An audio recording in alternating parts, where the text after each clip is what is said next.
Action. Johnny, welcome to the potty, bro. Bloody good to be here, mate. Mate, so good to have you on. It's been in the works for a long time. You're based down in Dunedin, so I appreciate you taking the time to jump on, spin some yarns. It's been a long time coming, my friends. We've also got some beersies that will crack open, do some ASMR sounds. Lovely. Parrot dog. Bit of bitch.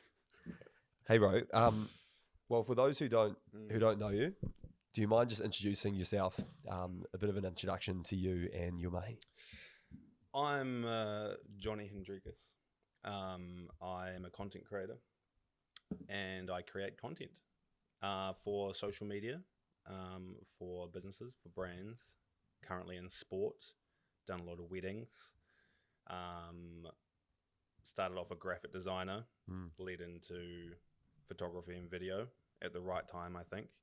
And now it's everything that a business needs now. It is now such a crucial component and crucial element to any business, whatever you're in. Do you think, because I think the first time I heard of you, we've obviously got mutual friends, so we've sort of had that relationship for many years, but I think the first time I saw you was probably popping up on Facebook back in like 2015 when you had your business idea, which was like not disposable, but like a sort of filtration system for bottled water. Refill. That's the name for it. Yeah, that was the first ambitious project coming out of uni. Excuse me.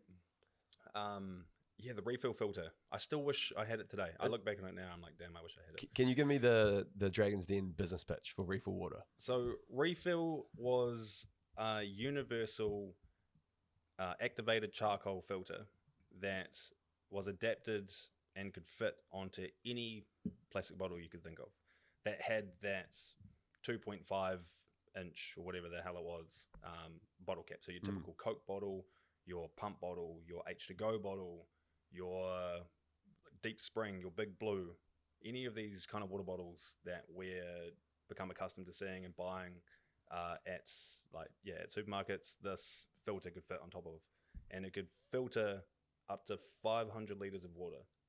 What does it mean by filter? So filter, so a lot of I'm gonna deep dive into where I went wrong with this because it is quite interesting. But basically, it removes like fluoride? No, not fluoride. Removes chlorine. So the whole thing came about. I don't like to drink tap water. I don't fuck with tap water. I'm actually gonna take these off. Yeah, fair enough. Yeah, I can't stand tap water. So and at the time there was a business doing it.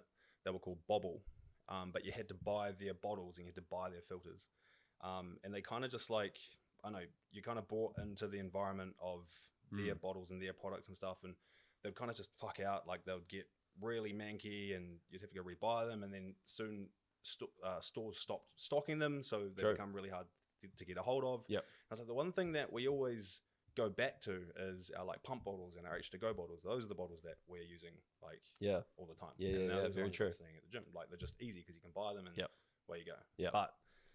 But yeah, so I was kind of hamstrung by the Bobble, and I like the portability of the whole thing. But I was like, wow, surely there's a way we can get a bottle cap that fits in all these other bottles, and we can put a bloody activated charcoal filter in it and do the exact same thing. And so we did it. So I used my own money. I bootstrapped the whole thing. I think I chucked like $5,000 at it as like a 21-year-old. That's massive though. Like especially fresh out of uni, just going for it. It's 100%. Huge. I really believed in it. I had a little investment from one of my friends as well. He kind of sort of brought into the idea, and nice. I did all the design, I did all the video, all the content creation for it, did the whole shebang. Bottom line, removes chlorine, makes water taste really good. But the way I went into it, so I set up a Kickstarter. I remember the Kickstarter. I think that's probably what I saw. Yeah, and I had a goal of about 30, might have been about 30 grand. Yep. I needed 30 grand in order to make the tool that was needed to get these things manufactured on a larger scale. That was the whole dream. I managed to raise 10. So I got pretty close. But the angle that I took was like, I really went down this rabbit hole of, okay, there's a few facets to this. The Kickstarter, it's an American website, I guess. So a lot of American ideas and stuff. I found a project that I really liked, and I kind of copied their format, and I started creating assets for this Kickstarter based on a successful project that had worked previously. So that's the video, that's the GIFs, that's the raising, that's all that kind of stuff. So that was my first sort of probably hiccup. It was going down the line of Kickstarter for a product that is made here in New Zealand or should be New Zealand focused. True. The second part of that was I went really deep on the environmental benefits of it, where the environmental benefits were, okay, so you're going to buy this filter, you're going to buy one bottle, and it's going to stop you from buying more bottles of water because now you can keep reusing that one bottle. Like, that was true. Like, there's an element of truth to that. But I lost sight of why I truly did that project in the first place, and that was just simply to make water taste better. And at the end of the day, that's what the product was. It was to make water taste better. Yeah. And a lot of my like language and design and that kind of stuff probably steered away from that and kind of got lost in this vision of the environmental factor of it. Yeah, true. And nothing came out strong at the end, so it didn't really work.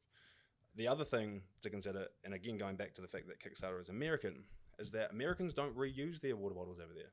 So I've put this product out there, assuming that people are going to use it to reuse their water bottles, but the plastic and stuff that they have in America, it's like way softer. It's really single use. Whereas here in New Zealand, we're quite unique in the sense that we do reuse our pump bottles and we do reuse our big blue bottles, and like that's quite like a normal thing for us to keep using. Maybe because the bottles are a bit better quality, maybe they're a little bit thicker. Yeah. But I didn't take note of any of that stuff. It was only until reflection 6 months or a year after I was like, this is probably why it didn't work. Yeah. And with that fundraising platform, all of your money, so you see the 30K goal, you raise 10K, all of that money goes out the door with that platform, so you don't get to keep any of that. Is that true? Any of it. You don't get to keep any. That's rough. You have to get to 30K. You have to get to your goal to get any of the money. True. I spent $4,000 on this PR fucking guy and got absolutely scammed. So he ended up emailing me. I got multitudes of these emails come through like, hey, we're a PR agency in America and we can boost your Kickstarter to go on to this channel, onto gear goods, Bang Good and Gear Goods and all these like websites that can promote like, innovation and inventions. I was like, yeah, sweet. Like this guy kind of like looked him up, sort of saw his website and that kind of stuff. Got a website, he's legit. Yeah, exactly. Flicked in the money and radio silence for like 10 days. Oh, damn. He didn't do anything. And then he did a little bit, and then he kind of replied to me a little bit, and then just stopped messaging me completely. Fuck. And then I researched him a little bit more and found all these websites saying how much of a scam this guy is. Basically just a con artist. Con artist. True. I got scammed $4,000. So, at least it's not as bad as falling for one of those like Nigerian prince email like ones that got sent around a few years ago. Still haven't fell for one of those yet. Oh, I've had a few friends, which I won't name who, but I've had a few mates that have been caught by scams. I guess they're getting so sophisticated now as well, aren't they? One good friend of mine, he was like, "Oh, bro, I'm really, I need a couple $100." I was like, "Yep, no worries." So he was in trouble, gave it to him, and then I was like, "What was the money for?" And he was like, "Oh, it's for crypto." I was like, "Oh shit, what sort of rabbit hole are we going down here?" And he basically copy and pasted, I guess, what the fake person was sending him. And it was like, this Forex trader is a dynamic 520 generator with revenues. It just did not even make any sense. No. I was like, brother, you've been scammed. He was like, nah, I'll be the one laughing, when this pays out. No. And turns out it was obviously a scam. Got my money back, all good. It's just a funny story now. But yeah, definitely for minus that example I just gave, some of them are getting pretty sophisticated now. But I guess the internet's just littered with potential con artists, right? Everywhere you go. Oh, we're getting scammed all the time. It's so hard, and especially as like say like an older person that hasn't really grown up in the environment of the internet age and stuff, and they see an email come through from their BNZ or whatever, and it says you need to bloody renew your account. And that's right. This link. He's like, well, that's all things I'm going to do. Like, and they prey on the oldies. Because that's who are more willing and compliant for these sort of scams. It's crazy. I love it when I get those phone calls from those like Indian call centers and people are calling you and they're like, oh, you've got a problem with your Apple login. And I don't know if anyone else does this, but I drag them on for as long as possible. I'll just talk and talk. Oh, okay. And I'll act really dumb and get them to like take so much time out of their day to talk me through the process. Like, have you got your laptop open, sir? Yes. I was like, oh, I can't remember my login. And you bring them, I'll spend like 30 minutes on the phone to them. And then I'll just be like, psych. They just end the call like, fuck you, fucking idiot. I know. And Yeah. they They get real pissed off. But yeah, bro. Hey, awesome. Obviously, like stoked to have you on the potty, man. And you've always been somebody who I've seen as like a real goal and dream chaser. And I think across New Zealand, we just need more people like that. You know, people that are keen to instead of maybe follow the traditional route of, you know, working a typical 9 to 5, you know, people who are keen to take risks, just like with your sort of startup company that unfortunately didn't make it. But I fucking love individuals who are just keen to give it a shot and just give it a crack. And I think you're one of those guys. And I think something which we've sort of shared a connection on is how important like reaching out is. And I think you said it really well, you know, like how powerful is an Instagram DM. So bro, I'd love to hear from you around some of those, like what is your approach to reaching out to individuals and putting yourself out there? Yeah, no, it's a really great point. And I literally put down to like, I guess where I am today, you know, we're on a long journey, and the journey, you know, the journey's constant. But you know, I'm really stoked with where we're at today, and it has all come down to just asking. Like the power of a DM is unbelievable. Like, and especially the power of asking is just as like, it's just as like epic. So man, like, you know, I studied design at Massey, got an honours degree in design, hoping to be a graphic designer, and then sort of came out of it and sort of found my feet doing sort of video and photo. Purchased my first camera and was just sort of just taking photos just for the love of photos, I guess. And then as sort of time sort of went on, I sort of got into wedding videos. Had my first sort of season of wedding videos. I got approached just by like one of my good mates, Dalen and Charlie. They're like, hey, you want to come and like film our wedding? It's like, yeah, sweet, like $500, like millionaires. No pressure. And you know, that sort of started, I guess, like the wedding videography career. Started putting myself out there a little bit, and then a year later, I was confident in the work that I'd done. Had a bit of a portfolio of wedding videos, and I saw that Greer and TJ got engaged. TJ Perinara, for those. Yeah. TJ Perinara, one of the greats. The man, the myth, the legend. Mayor of Poirot. And I reached out to Greer and said, hey, I see that you've got engaged recently. Like, I do wedding videos. Like, you know, was this something you'd be interested in? And she didn't get back to me for like 3 weeks. So I DM'd her on Instagram, and she didn't get back to me for like 3 weeks. And she finally got back and said, hey, yeah, could be keen. Like send us through your rates or whatever, and we'll see how we go. It would have been like 6 months later. She's like, hey, like, yeah, could be keen to like get you along. Like, let's sort of, you know, get a few more things in place, and let's do it. Like, how much is it and whatever. And next thing you know, I'm there shooting TJ's wedding. That's bro. I would be shitting bricks, like so much of a responsibility to shoot and film and capture those like precious moments for anyone getting married, but to add the added pressure of filming one of the like greatest All Blacks of all time, he's obviously going to put this on his socials. He's got a massive following. Were you shooting bricks before that? Well, I organised a like a second shooter, and I don't have a second shooter for any of the weddings. You know, I did it for 5 years. I've had a second shooter once, and that was probably the only time I did it, because I was just like, man, I really got to nail this one. And I don't think I used any of the footage. No disrespect, Jordan Rivers. I didn't think I used any of the shots that he shot. But I think it was purely just the comfort of knowing that someone else is there to make sure that I, you know, had all the T's crossed and the I's dotted. So absolutely, that pressure was there, and I knew I had to nail this one. And still to this day, that wedding video on my YouTube account is still the most viewed video. How many views has it got? I think it's like 178,000. Wow, which is not too bad. Crazy. So that video and that opportunity itself from just reaching out to Greer on Instagram saying, hey, and backing myself and backing my work, led to then a year later, COVID comes down. TJ reaches out. He's like, hey, bro, I want to improve my content. I want to do more content. Like, is this something you're keen on doing? Lockdown's here, you know, we're not doing anything else. Like, come down and shoot some stuff.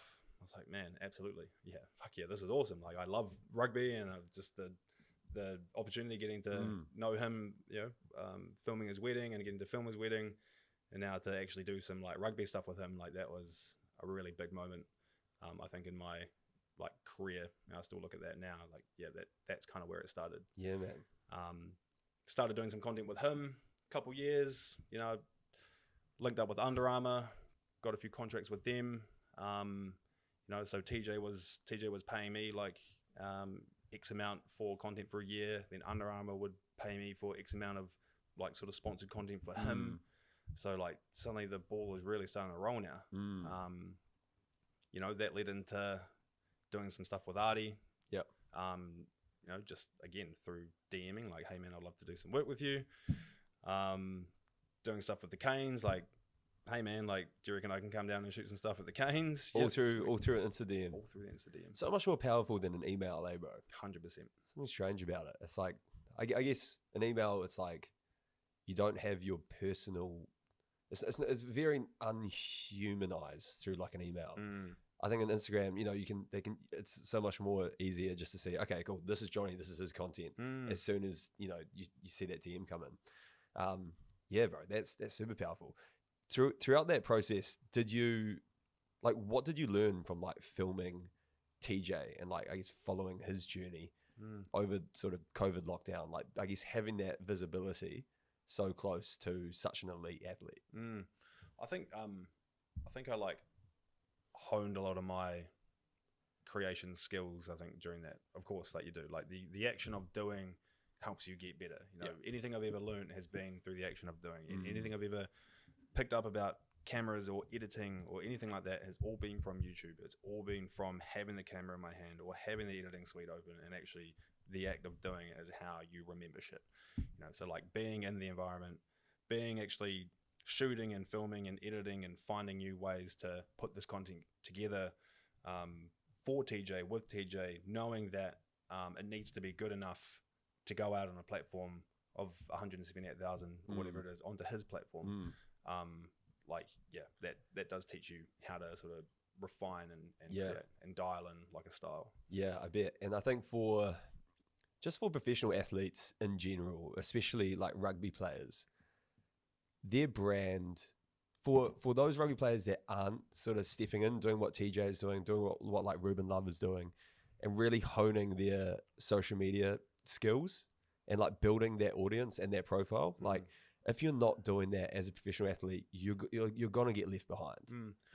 I completely agree. I completely agree in the sense that if you're a professional athlete willing to solidify yourself an asset after being in the public realm of rugby, then absolutely go for it. Yeah. But the other thing I've learned, and this is after just reaching out to other athletes, is it's not for everybody either. Like, not everybody's confident in posting and creating content. There's some really silent and quiet rugby players and sports people out there just because they just don't have the story to tell, or they don't have the voice, or they just don't see themselves being in that place. But for the ones that do, like your TJs, like your Ricos, like your Arties, Israel Dag, great, Joey Wheeler, great. Like, they've all built these social presences now and during their rugby, and some of them have jobs with Sky, or Dan Carter jobs with everybody. He's got fucking jobs with Louis Vuitton and Adidas and everybody. Because and I mean, he's an exceptional example because he's fucking Dan Carter at the end of the day. Bloody good looking as well. He's a bloody good looking guy. Yeah, I'll never forget that big jockey billboard he had in Christchurch one day. There's a news article about never forget women literally eating their lunch in their cars, like eating their lunch in front of this billboard. Dude, you've just got to imagine, like, what would he, because he really came and like he was at the hype of his superstardom before like Instagram and I guess the whole social media thing sort of really popped off. So 100%. just imagine, like, if that was in the age of social media now, like how even bigger of a superstar he would have been. I completely And agree. the DM requests he would be getting from Sheilas all around the country. I know. Yeah, Anna Carter, very. She did well to lock him in, I think. Yeah, well done, prize treasure. But yeah, no. In terms of athletes needing to build up their social presence, like the ones that are willing to do so, yeah, it's awesome, and it creates jobs for the likes of me and Ashton over here. The content really is becoming more of a need, and especially that good quality stuff to solidify these brand deals. Suddenly, TJ investing in his own content means that he now has an asset that he can go to other brands and say, well, I've got really good content now. So therefore brands are a bit more willing versus say an athlete that you get like a whatever ASICS sponsorship or Adidas sponsorship, and you might film your unboxing from your phone or whatever, and you might post it to your stories. Like, that's one aspect of it. But if you actually want to dial in and get some good money for these sponsorships and keep these brands on for like longer and truly value the space that you're in, this public space of professional sport, then yeah, you do. You need to be dialing your content, and you need to be making it good. You need to be investing in yourself for the long term. And that is like the likes of getting like a content creator to create that stuff for you. Yeah, totally. And I guess you'd have a really good visibility around different brand deals, what brands are wanting from different partnerships and sponsorship in that sort of content creation space. I guess from your experience, bro, what have been like, what are brands looking for when they're looking to like partner? And I'm kind of saying this with my own sort of view on, we're having the conversation earlier around, like, could we get like a beer sponsor for the podcast, and just coming to realization, like maybe the values of the podcast don't align to an alcohol company. Like, yeah, I'm just super curious. I don't even know, like, where do you start with that sort of thing? Because I'm like, how do I even approach a company? What does that look like? So you don't have Parrot Dog, is it? So you got your Parrot Dog beers here. Yeah, mate, I've got Parrot Dog here, but they have actually declined the sponsorship. So a little bit and we're giving them nice brand exposure here. So I might just move their logos to face away from the camera, and blur out their name on the audio. Parrot Dog, if you're watching this, then there's an opportunity here, I reckon. Exactly. But yeah, bro, it's just like, where do you start with navigating that space? 100%. And I think I mean, you do like raise a pretty good point. As an alcohol brand, sort of something that you want to align with, and does it sort of fit within your values, and does it fit within their values as well? And it's all fair and well to get sent a couple of beers just to have free beers and stuff, but you really want to be you're providing the platform and you're doing all the work behind. You want to maybe see a little bit of cheddar coming from it. What I mean? But you could be right. Like, and I think as a business, if you really want to work with somebody, I think you really need to pitch and over deliver, like really, I guess, like sell the sizzle, and the sausage, sell both, and sort of provide like an overall sort of strategy on how you're going to include their product within your content. How many views are you sort of looking at? Like, get creative. 100%. 100%. And then I think the hardest thing, and we were touching on this before, the hardest thing is to put a dollar value on it. That's why I'm like, what's even like a ballpark figure? You know what I mean? 100%. Yeah. But I think a really handy tool that you can use to try and value yourself in this space is, I guess, like, okay, find out what. Because everybody's value is different, Like, when I filmed that first wedding, $500 for that first wedding, like back then, was fucking mean. I was fucking stoked with that. Nowadays I'm charging $3,500. I'm not getting $3,500. Like, my sense of value for myself has gone up. Yeah. So your sense of your value, you might be happy with $500 or $1,000 for 5 or 6 episodes or something for and some cans and some beers or something. That to you might be like fucking mean. Yeah. But in a year's time, you've got that deal and it's done and you've fulfilled that. You might be seeking $2,000 worth now. Yeah, and I think so true. As you build up your repertoire of brands and businesses and that kind of thing that you've worked with, that gives you confidence and gives you the vehicle to push yourself to push for a bit more Yeah. and value yourself. Yeah, so true. Yeah, it's definitely the mission for next year. Try and get a sponsorship in some kind for the podcast, and I think some of it's also just having the confidence in yourself to be like, okay, cool. What I've built here is like, it's a thing. You know, we've got like, there's different people involved. We've had some like really reputable guests on. TJ Petanara, thanks for the intro for that, bro. And like, you know, a whole range. I think it's just the confidence like putting out there. I've also just tried to be really, I guess, conscious of growing the podcast organically. So I haven't tried to like monetize it from the get go. It's like I want to build something here where people listen to, and then have different brand deals, which I guess from my audience can gain that value from. Yeah. Here we go. Yeah. Here's what I reckon what we need to do. And I was thinking about this on the way. I was like, fuck, I wish I had a coffee. You need to get a coffee brand. You need to clear the beers out. Yeah, coffee brand. And That'd be good. Dial into a canned coffee, like a canned Yes, like oat bro. milk supreme. Oh mate, get out of here. Or, I'm a coffee fiend. Or all press or something. You got the coffees Yes. here. And it might be that, like, for your first year or for your first season, like, could be next year. Make that like a goal. Like, okay, I want to get a coffee brand. It's going to be like all press or whatever, and I'm going to have their coffees on. And it's not going to be. I'm not going to charge them anything for it straight away. I'm just going to start that dialogue and get that rolling and build up that rapport with them, and so they can see how their product is now included in what you've got. Nice. Those two come together, and then in the next year, you might be like, hey, like, you know, can we do like $1,000 or whatever it might be or something. But I think 250k. No. 250k. 250k. For 1 episode. Bro, that's such a good idea. I'm the biggest coffee fiend. I 100%. didn't even think of that. So that's brilliant. Coffee brand would be awesome. And canned coffee is really becoming awesome now. Yeah, man. Fuck, it's becoming good. Yeah, it's like a little shot of just the heroin goodness in your veins. I love it. Yeah, bro. And talk about your mahi now. So you're working with the Highlanders. How did that role come about?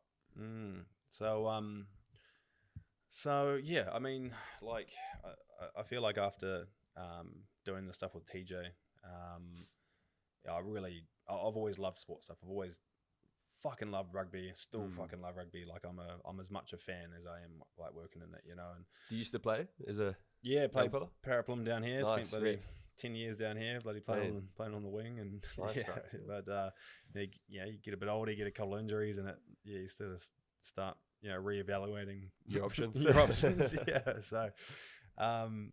So yeah, big fan of the game, and again, like reinforcing how like epic it was getting to work with TJ in those early days. Like really started that journey for me. And so did some stuff with TJ. COVID sort of happened. I'd been doing stuff with him for a year or whatever it was, and then this job at the All Blacks comes up, social media for the All Blacks. And it just came up on Seek. It's like, fuck yeah. Like, I've got TJ as my reference on my CV. I've got this body of work of all kinds of stuff that they, would be interested in. You know, of seeing their fucking current content creator bloody taking ideas from the stuff that I've been doing. And I'm just like, this is it. This is the job that I'm going to be going for. Apply for the job. First time, they're like, no, we're not doing the job anymore because of COVID. And then the second time that job rolled around, obviously chucked another application, had even more work with TJ, some stuff with the Canes. Damn, that trying really put me off. Some stuff with the Canes, and then didn't even get they had him as a reference on my CV as well, and didn't even get like an interview, didn't even get a sniff at it. That is crazy. I just don't understand that, because with your relationship with TJ, your body of work, and I guess above all of that, just your skills in general, bro. Like, when I look at what you're packaging up at the moment, working on all of the content for the Highlanders, it's like there's a real like Johnny flair with all of these like amazing designs and the content that you're shooting. And then even the opportunity that you had recently when you were shooting at that All Blacks game, bro, some of those photos are just out the gate, hey? And it's like, you've got your own unique like creative flair to the work that you do, and I think that really stands out. And it's a bit of a shame you're seeing other teams sort of incorporating, but I guess above all of that, everyone takes inspiration from other people's work, 100%. And like nothing is completely organic. You know what I mean? I agree. Yeah, I agree. And and in full respect to exactly that comment, like I get so much inspiration from NFL, NBA, and American sports, because they just do it so so well, Yeah. in terms of their design and in terms of the way that they post and the way it all looks and stuff. And I bring a lot of that into my work even now. So yeah, not getting that All Blacks job, it really I really had in my head like that I would have a really good shot at it, and to not even get an interview, like it really really put me back. Like it really like put me in a spiral. I was like, fuck, is this even like, if I can't crack it now while I'm doing stuff with literally like an All Black, like am I ever going to be able to like crack it? Like am I ever going to, you know, be able to work at that kind of level and stuff? Like what is like, why, what is even the point? You know? So yeah, that put me in a real rut for a while. And I think what got me out of that rut was, you know, focusing on something else. I'm a big gamer, but focusing on something else, distracting myself away from sort of content, and then coming back into it with, you know, I think deep down as a creative, you get a bit itchy with the need to create something, and I think that's like I think that is just like genetically how my brain is wired. Like I need to creatively express myself in some way. So you eventually end up at that point where you just need to create something, and when you create that thing, and you like it, and you post it, and you get a bit of social validation for it, it makes you feel starts to make you feel pretty good again, and then the ball starts sort of rolling again. So it's amazing. You get in a creative block. The best way to get out of a creative block is to take you out of the creativity, but then put yourself back into it. Is that still your goal, All Blacks? 100%. Yeah. You'll make it happen, bro. 100%. So this Landers job came up, and Landers job came up, got the interview, kind of got off the job, went to the Canes, said, hey, like, you know, the people are starting to recruit for content creators. They're like, no, we're not really in a place to hire somebody yet. Because you're Wellington based, you'll ideally stay local. Yeah, 100%. And then 3 months later, they end up hiring somebody for it, but that's fine. I was down in the Highlanders. I don't look back on it at all. Like I fucking love my team, and I love the work that we're doing, and I love where we're going this year. Like, man, the Highlanders got some really good shit going for next year, man. Like, fuck, it's just a whole different team and environment than it was when I first started, and I'm just so fucking pissed for it. That's cool, bro. But yeah, the gig with the Highlanders has been awesome. Like it's now, like, because they didn't have much in terms of their socials, I guess. You know, they had somebody that was kind of doing the email marketing and the Facebook and the this and that, and then a bit of the content creation. So it wasn't really like a specialized thing, but they hired me and they hired someone else for that. So they've split the role into two and got somebody specialized in both. So they didn't really have a voice or a style yet. So I pretty much went into it with a complete blank canvas, and they've given me complete like creative freedom on how their brand looks and how we're doing our marketing, and even what fonts we're using and what style we're doing. And you know, it's just been completely, I've just been able to really just awesome, pour everything I know into this job, basically, and just try shit and just get deep on the After Effects and try these like weird masking things and that kind of stuff, and see how it goes. And some things do really well and some things don't do very well, and it all just helps me gain knowledge. I'm just like soaking in all this kind of, you know, experience from being in this role, and it's helping me become a better creator. And I feel like this is, everything happens for a reason. Not getting that All Black job back then, fucking 2 years ago, like the reason I didn't get that job then is because I'm now doing the job that I'm doing now.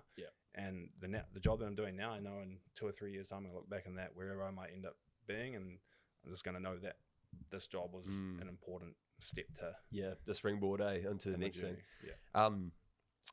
When you look at, you know, different content that's being produced, like I'm sure lots of people listening as well are really interested into like I guess the social media space is always changing, like what ticks off, like what sort of platforms with, you know, TikTok's like fucking social media crack basically. It's wild. But like what are some of those really key ingredients of like running a successful brand or company and having that good representation online to like grow your following? At the end of the day, it really comes down to storytelling, and it really comes down to a story. Like some of the best videos are filmed on a mobile phone, and just as a hard example, the film stuff that I put on, filmed and edited stuff that I use with my camera, and it's edited and it's mean, and it's to music and it's awesome. Yeah. I put it onto Instagram, does fucking awesome because that's what people want, right? I chuck it onto TikTok, absolutely tanks. Like our true. worst content on TikTok is the shit I've like spent lots of time on, like hands down. Yeah. The shit that does the best is the shit that's filmed on phone, and it's using their captions and it's using their music and it's using their templates. That is the stuff that does the best. Yeah, hands true. down. So it's using the platform based on who's on it and the way that the platform's environment has like allowed you to use it. Yeah. So like in terms of like a TikTok strategy is so much different to a Instagram strategy. Yeah. You know, I've had a couple of I'm working with a brand now. I've got a brand deal with Qantas early next year. And they're like, yeah, we want to do you know, we want you to do like a really nice video. I'm going to Sydney and we're doing a big kind of Sydney trip. They're like, yeah, we want you to do like a final edit, like big final edit of your whole entire trip for Instagram and TikTok. And I went back to them and said, look, like I think that Instagram is going to be really good. Like, yep, the final edit, lots of cool After Effects and all that kind of stuff. Yep. But I said, look, I don't think for TikTok that's going to be very good. I think, to be honest, the best thing for TikTok is going to be top 5 things to do in Sydney filmed on my phone. Hard out. That's going to do way Little better. voiceover or something, eh? Exactly. Yeah. Exactly. Yeah. So I think going into it, like knowing what your brand story is, knowing what direction you want to go in with your brand story, it's really important to like sit down and truly like evaluate what story it is you want to tell, or what direction. Like, are you sort of trying to be funny? It's really hard to be funny, but if you can be funny, that's some of the most successful content. Are you trying to be a bit more inspirational? Yeah. I think there's always a place for really nice photography and video. I think any brand or any business, regardless of what you are, if your strategy is Instagram, 25 to 35-year-olds, 25 to 40-year-olds, like you need to be doing that stuff. If you've got a product that's a bit more aligned with with like a younger audience, and younger audiences are like tradies and shit, you know, 18, 19, 20 apprentices and stuff. You've got like a lighting company, you're selling light switches or whatever it might be, jumping on TikTok and making TikToks about that. There is an audience there that exists. True. It really just comes down to your story and like what strategy and what place you want to go. Yeah, it's super interesting. And like sometimes when I'm scrolling on TikTok, and it's such a trap. Like I feel like I spend way too much time that I should on that app. But yeah, you'll stumble across like some random video, and it's the most pointless video. Like what you said, just filmed on someone's phone that could be like brushing their teeth or some shit. It's got like 1.2 million likes. You're like, what the actual fuck? Like it just gets caught in the algorithm, and it just pops up. And yeah, I think what people are looking for on TikTok, like what you said, it's not flashy, well edited, polished content. It's more like personable iPhone sort of quality stuff, isn't it? And TikTok is like incredibly algorithmic, like to the point of it knows where you're placing your fonts, what font you're using, where you're placing your text, how regularly you're posting. Obviously, it's got a complete like artificial intelligence. It's got a brain, bro. It's literally got its own brain. They can analyze exactly how your TikTok video looks. And if you're posting that same kind of content with that same kind of title every single day, like say every fucking Monday for like 12 months, or whatever it is, you know, straight 50 videos, whatever it is, every single Monday, that's how you'll get into the algorithm. And if people are engaging with that, then that's when TikTok knows, like, yep, sweet, I'm gonna just keep feeding these people that are liking the stuff this exact same style of video, because this is what's doing well. I've got a TikTok account. My shit's all random.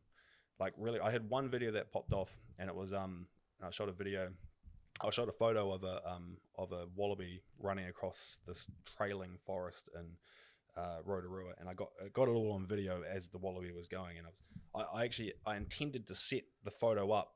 It was just of the trailing path because it was a really nice trailing path, and as I was taking the shot, the fucking wallaby jumps over, and I was like, holy shit, like what the hell? Posted that, 1.2 million views, amazing, got lots of followers and shit from it. But every single other video I've ever posted since, all of my edits, everything. I've even tried to do the funny phone video filmed stuff, and it's just all tanked. I don't know if I'm shadow banned, I don't know why, but all my videos tank on TikTok. Fuck, my TikTok algorithm fucking sucks. Damn, that's crazy. Apart from the one wallaby one. Apart from the one wallaby one. Yeah, but my Instagram, I got my Instagram dialed in. That's bro, your Instagram's looking fucking nice. But it's like a piece of art. But even then, like people are like, oh, you got to be posting regularly on Instagram. Like I completely agree, you do. But I don't post regularly on Instagram. I post like kind of, yeah, like quite staggered. I just post when I make something, and that's not consistent. And I still feel like I get like sort of reasonable reach, but I feel like you can be doing better if you are posting once a day, every day on the same day at the same time. Like that is definitely like there's truth to that. Yeah, it's like the consistency is key, when it comes to growing social media followings. What's been your like most viral photo or video? Is it the wallaby piece? On TikTok, it would be the wallaby piece. Yeah, nice. What about like across like Instagram and stuff?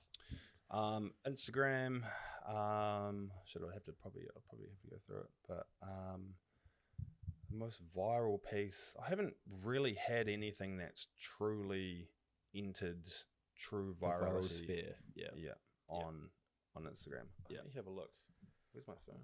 Pull it up, Jamie. Pull it up, Jamie. Pull it up, Jamie. We need a Jamie, eh? We do need a Jamie. We've got an Ashton. We do have an Ashton. We've got an Ashton. Yeah, Instagram, like just the whole social media sphere is super, super interesting, eh? Do you find across, and this is a total separate topic to your most viral social media posts, but working across, a Super Rugby team, is there specific beef amongst the other sort of content producers at different Super Rugby teams? It's a really good question. Like you and the Blues, or like you and the Canes or the Crusaders, just like beefing? Okay, so subliminal messaging. So the Canes, I don't have a single viral video on here. I think the best I've done have been videos I've collaborated with Rody on, but I sort of maintain anywhere between sort of like 8 to 20,000, you know. Oh, yeah, mate. That's all right. Like, we'll keep you. It's okay. Yeah, we'll keep me on. So the Canes, Canes don't have a content creator at the moment, but no, there's really good rapport between all the content creators in Super Rugby. Like me and Tane have got, we chat all the time. Like we've got a chat that we all sort of post stuff into, like just talking about sort of bits and pieces, obviously like work stuff, but sort of outside of that, like we've all got really good rapport. We've set up, we've done like collaborator posts before, like Highlanders and Blues have done collaborator posts. We've done Highlanders and Chiefs. We did collaborator posts when Anton Leonard-Brown got his 100 games at Forsyth Bar, and we've got Daniel Leonard-Brown playing for the Highlanders. So Daniel presented, Anton with like a bottle of beer and stuff, and we collaborated on that, and there is some really good collaboration. I was kind of hoping there'd be some like real beef between you guys, like you're just pushing the analytics to like the absolute max. I think Tane, like it's amazing. All the Super Rugby teams have a really different voice on their socials. I reckon Tane does it the best in terms of. Who's Tane? Is he? So Tane's the Blues. Oh, okay. Yeah, so Blues have really good, just really good viral content, really on topic, really memey, and really he does a really good job in that space. Crusaders are a bit more serious with their approach, I think. But a little bit more serious. Chiefs are sort of somewhere sort of in between, and then like I reckon my focus is probably more on just creating the best, most epic, best looking, most epic content. Like, yeah, bro. That's sort of my approach to really keen to like also get your thoughts on what is it like to work so closely and have like a behind the scenes like hood under the cover for working with like the Highlanders, for example. Like what do you see there, not necessarily around the like content creation side of things, but just around them as individuals, them as athletes, operating at the highest level in New Zealand? Have you had any like really key takeaways from, I guess, because you're in there when they're like, just in the gym, you're in there during like their worst moments, their highest moments. Is there anything in there which you think other people might find interesting? The athletes that have done the best from what I've seen, and there's a perfect example that I've just taken out of a shoot that I literally did. Is today Friday? Yeah, today Friday. Yeah, we did a shoot yesterday with our triathlon. The best performing athletes are the ones that do lots of work outside of their training hours. So Aaron Smith, I've heard he is dialed. He is like unfucking believably dialed. Really? He's absolutely insane. That man is like just a freak of nature. And like yes he's got his fitness and he's got his skills, but I think a lot of it is the mentality that comes with it to want to work a bit harder and be best even outside of what's expected of you. So he's the only athlete I ever saw last year at 6 a.m. at fucking Les Mills when we'd be going trying to get a workout before work. He'd be the one training before everybody else before his training for the Highlanders actually started. Right.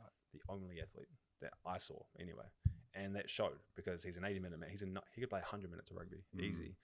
He's so fucking dialed in, and it's the extra work that he's putting in outside of that is I think what makes him such an elite athlete. Another great example of that is Hugh Renton. Hugh's a forward. He's a loose forward. And yeah, we did the inaugural Port to Peak race yesterday. Very first time I've ever done it.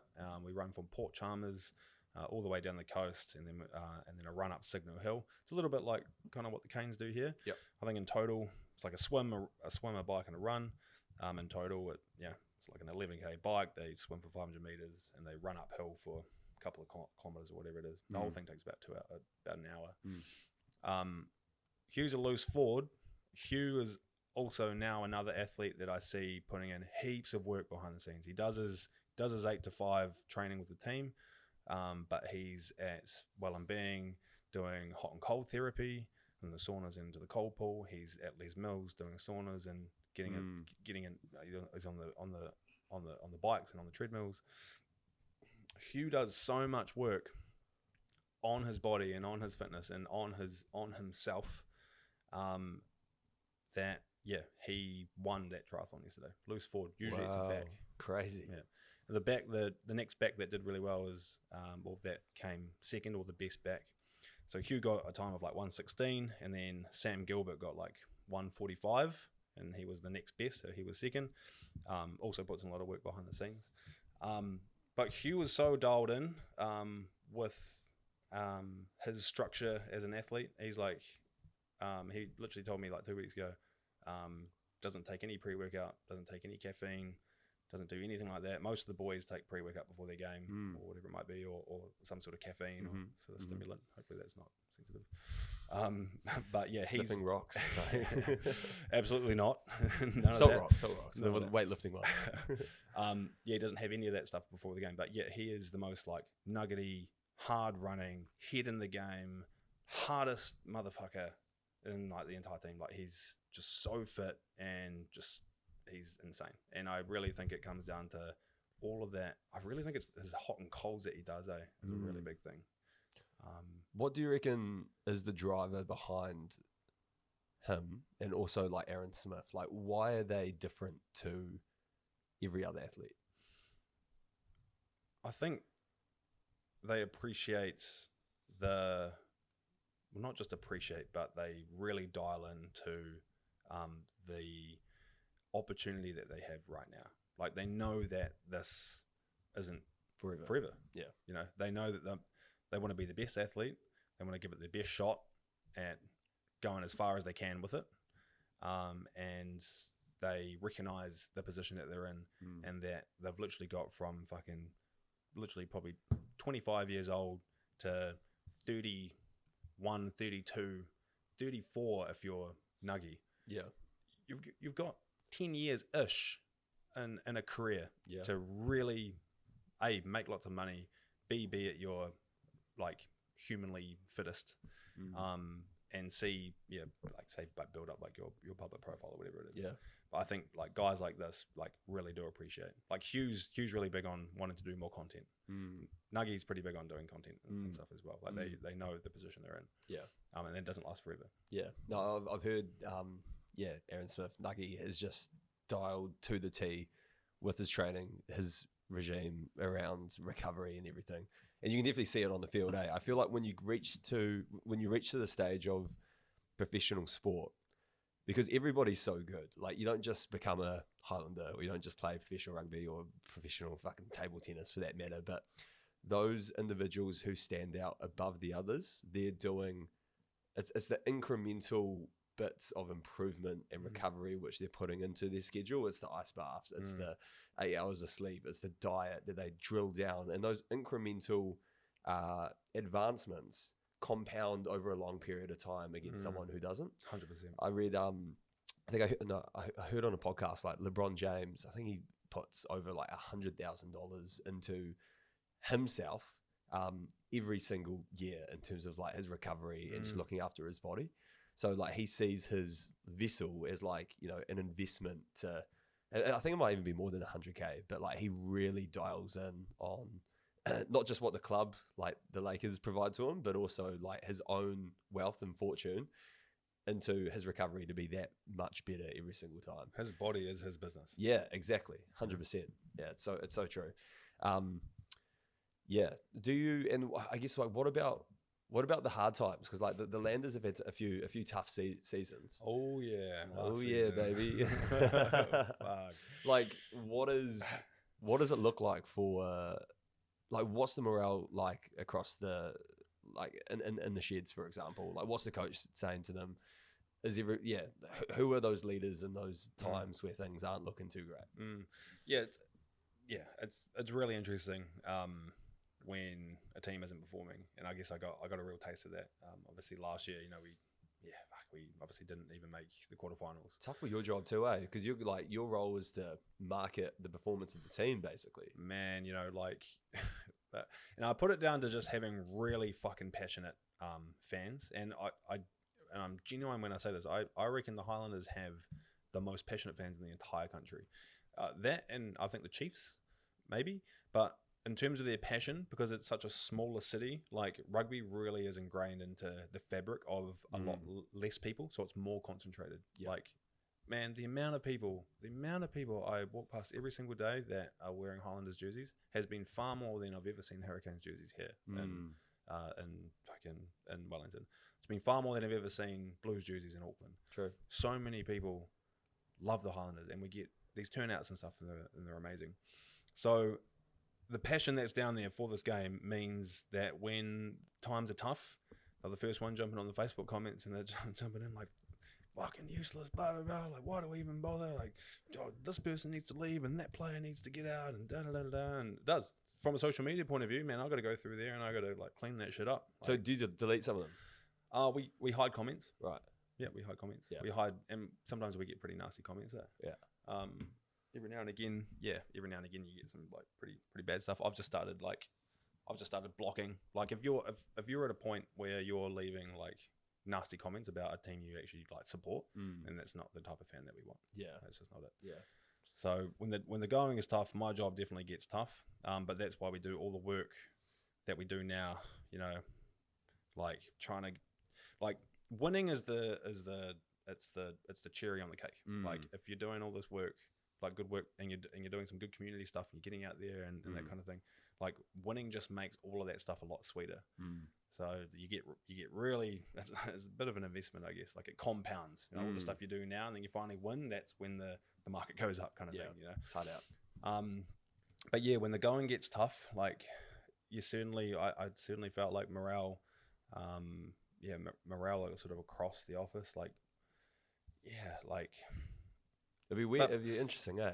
It does, like it kind of gets down, but these guys are like the professional athletes, and I think that the coaches actually do a really good job at like managing loss and managing like disappointment and stuff. And I think as professional athletes, they do quite well in sort of like handling that and going into the next game sort of as prepared as they would have been had they been on a winning streak. You know what I mean? Yeah. And I think that has been the difference. And I've been in team environments before. Like when you're not at a professional level or whatever, and you're playing rugby and stuff, and you're losing games, you just start getting boys not coming to training, so you struggle to get numbers to the fucking game at the end of the day. Yeah. But that doesn't happen in professional rugby. Like the boys are always turning up because A, they're getting paid for it and it's their job, but B, I think there are devices in place that allow them to handle winning and handle losing. And I actually think it's a lot harder being a good winner than it is a good loser, because being a loser or losing games means you've always got something to work harder towards.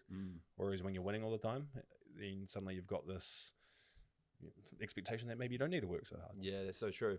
That's so true. I feel like it's a fucking massive, not a burden, but so much responsibility gets put onto these young players.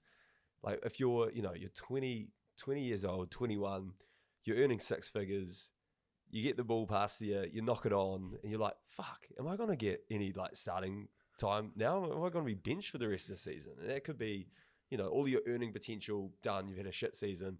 Like the amount of pressure which gets put onto these young players across any sport, right?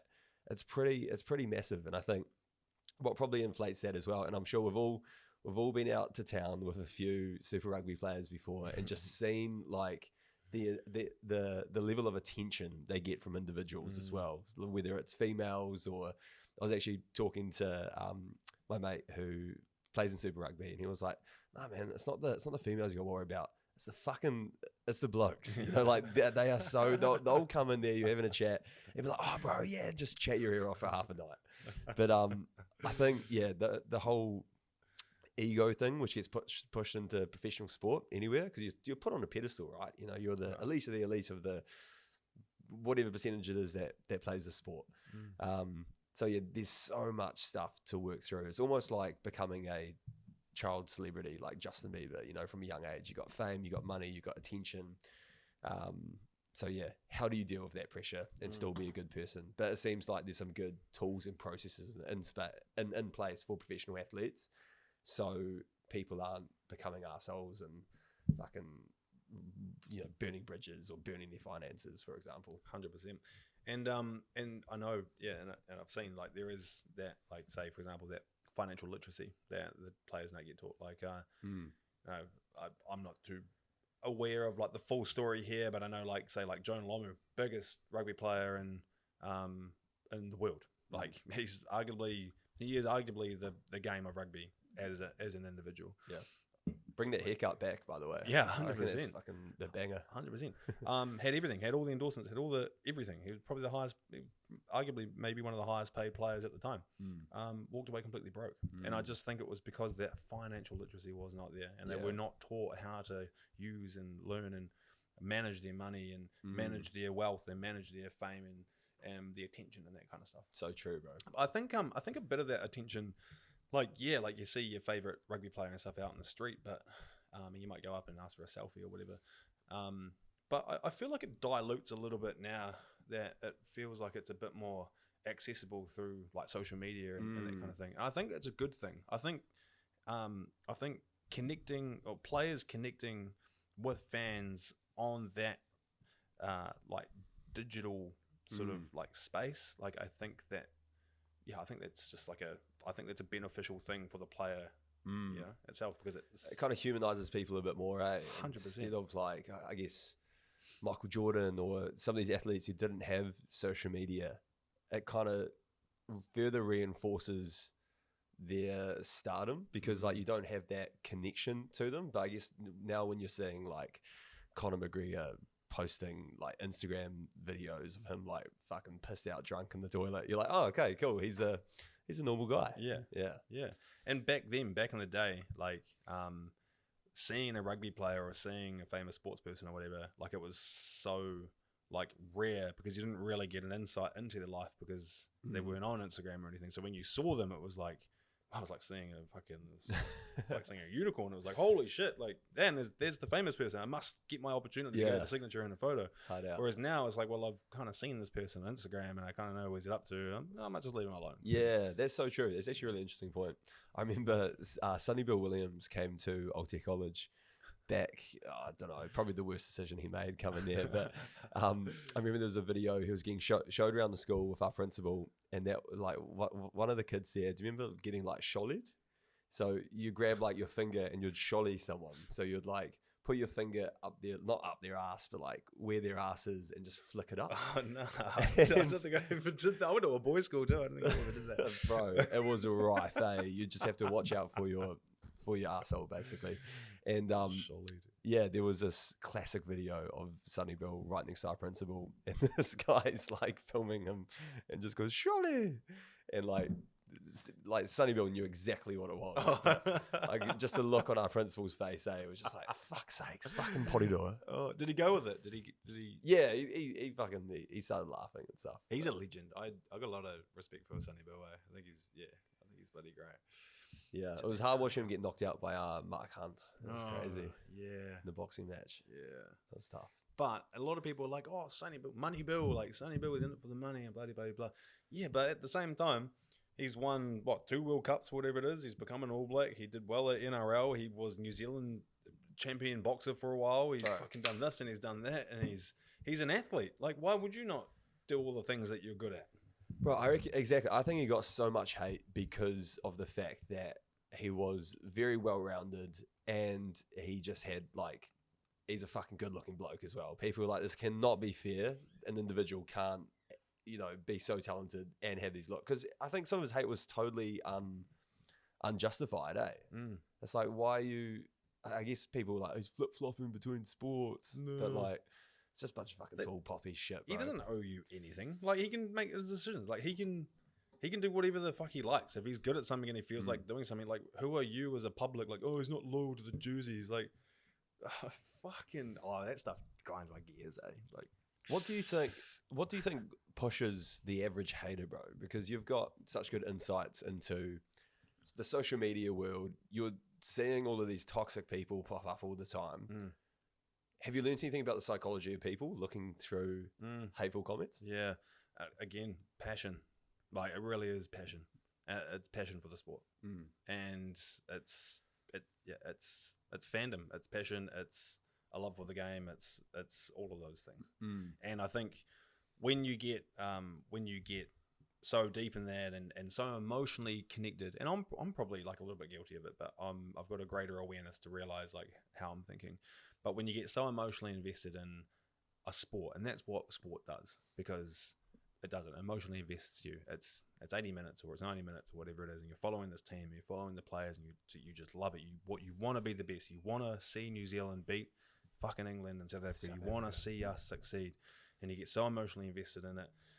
I think with that emotional investment, when you get let down in some way or another, whether it's a loss or a player leaving or something, like there is that sense of entitlement, like you're owed something because you as a fan have given everything you've got emotionally, which is a currency. I reckon emotional investment is a currency in some ways.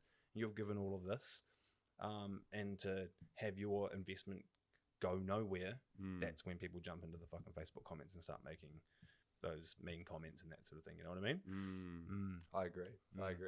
Yeah, it's I remember with the podcast, I think it was when we had Amelia Kerr on, the cricket player, and one of the greats, one of the goats. Yeah, she's an absolute beast, man. But I remember I got my first hateful comment or my first hater on the YouTube video of that, and I remember when it first happened, I was like, wait a minute, like, what the hell? Like, and it really sticks with you, eh? Even though it was something so far-fetched. I think he was... What was the comment? The guy was talking, because Amelia Kerr's been very vocal around her mental health and like the battles that she's had. And he was... This guy who commented, he was like, great interview by Amelia Kerr, but the host using swear words could have triggered her to have a mental health episode. And I think I just replied, I was like, mate, this isn't Jimmy Fallon. Like, I feel like I actually read that. Did you post it, or maybe? I checked up on the story. Yeah, but like, it is crazy how you can be so many different positive comments across the work that you're doing. It must be just elevated when you're a professional athlete or in the content creation game. And you get that one comment that sticks out like a sore thumb. And it's almost like all of the other positive validation that you got from others is all washed away with the words of one person. But it kind of brought me back to what Guy Williams said when he was on the show. When he was like, absolute goat. I've watched that old ball, guys. Like, it was good. Oh, he's a legend. I was pretty nervous for that one because he can just roast you at any time, eh? But he said, like, having a hater is like a privilege. Like, not everyone gets in the position where you got a hater. So I was like, fuck, that's actually a cool way to look at it. Because he's really hated as well, Guy Williams. Yeah. He gets a lot of shit, bro. Fuck, I bet. Yeah. Yeah, because he's the subject matter in which he presents himself is it's unique, but that's what makes him so 100% awesome. Like, no, he's good. He's one of those Kiwis just put himself out there again, and I think we just need so many more of those individuals. Bro, what do you reckon? Let's fast forward 20 years into the future. Sit with me here as we sip on this beer. What do you think? Because we're definitely heading down this technological route through, businesses. Yeah, everything's online. Literally everything is online. Yeah. What do you think society is going to look like in 20 years? How is social media going to be integrated into our lives? And do you think it's, in an end result, do you think it's going to be a positive thing?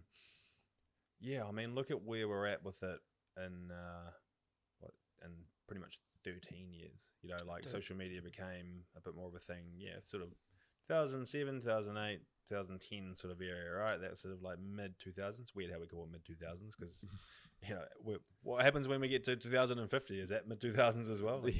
That sort of that mid 2000s era. I think it's had a lot of like positives and negatives, and I think everybody can like speak to that, and they're obvious with what they are. So I think in 20 years time, I think we're going to see a lot more, not like regulation, but I think as people of our generation are getting older, we're going to be a lot more aware of what social media is and was. And a lot of these older generation people will probably be a bit more fed out.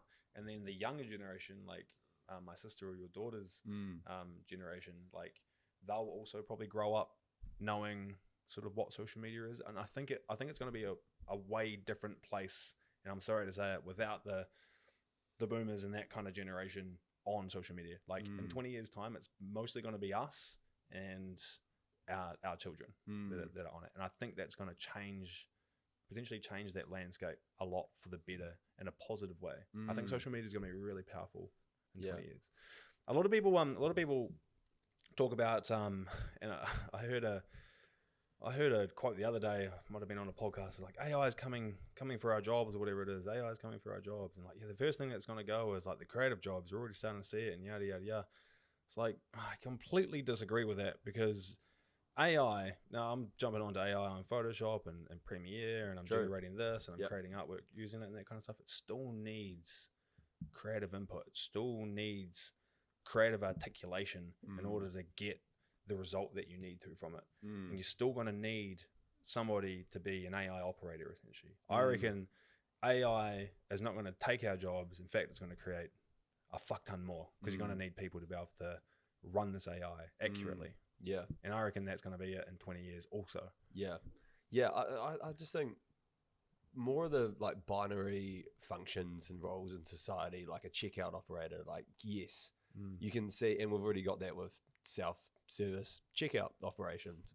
But I think where AI will never be able to fit the script, I think it is in the creative sphere because that's human, right? It's not like, and yes, like you can see those different like artwork generators, which are like, they're pretty fucking incredible. It's pretty amazing, but there's nothing creative about it because the trigger is coming from the person to input into the output, which is what the generating is of that artificial intelligence fucking language or design. So yeah, I completely agree. I feel like the creative side of things will become more and more sought after because everything will be so automated.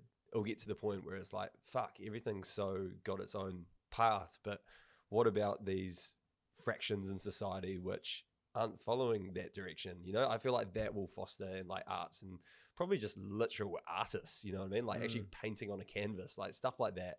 We could see a massive acceleration to, I think just creativity in general. I reckon I'm going to go back to a point you just made about the supermarket operators. Like,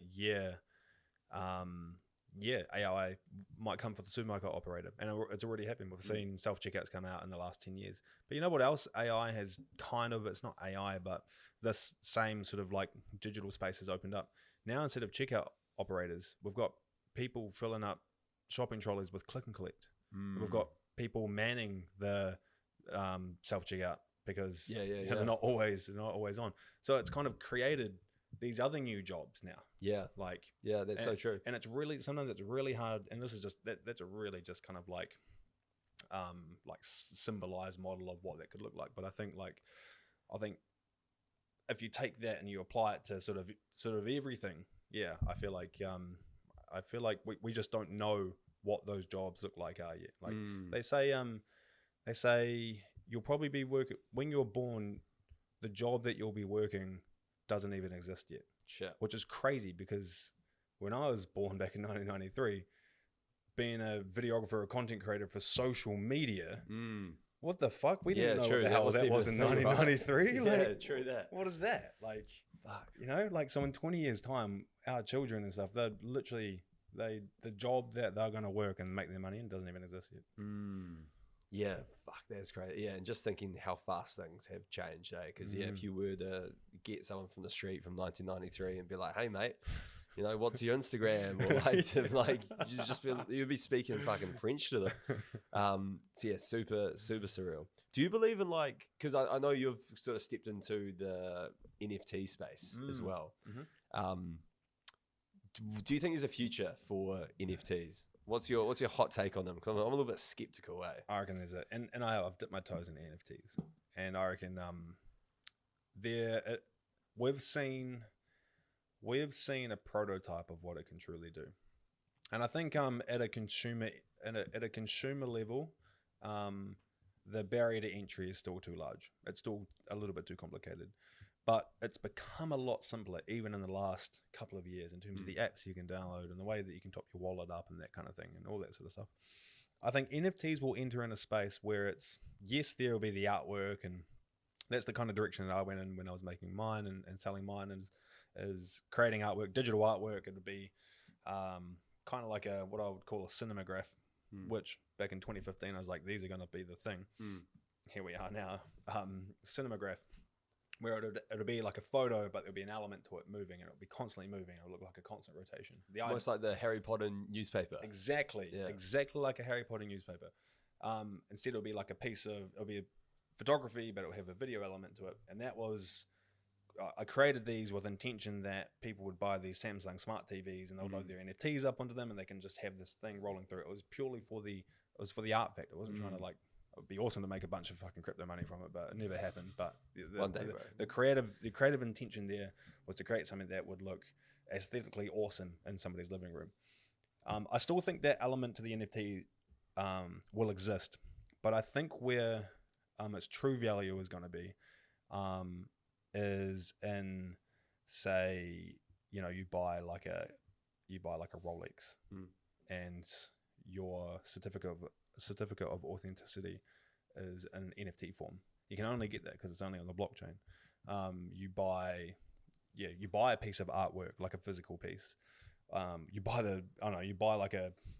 like an Andy Warhol or something, and the official museum of Andy Warhol has created this NFT and put it on the blockchain, and they've transferred it to you to prove purchase. I think that's where I feel like I can see NFTs being a lot of value. Yeah, there's definitely feasibility in that space. I remember when it really kicked off. You know, you got Gary Vee, who's a really smart man, but he's like, yeah, bro. And you got like what are the cyberpunks, like the apes, the monkeys. I can't remember.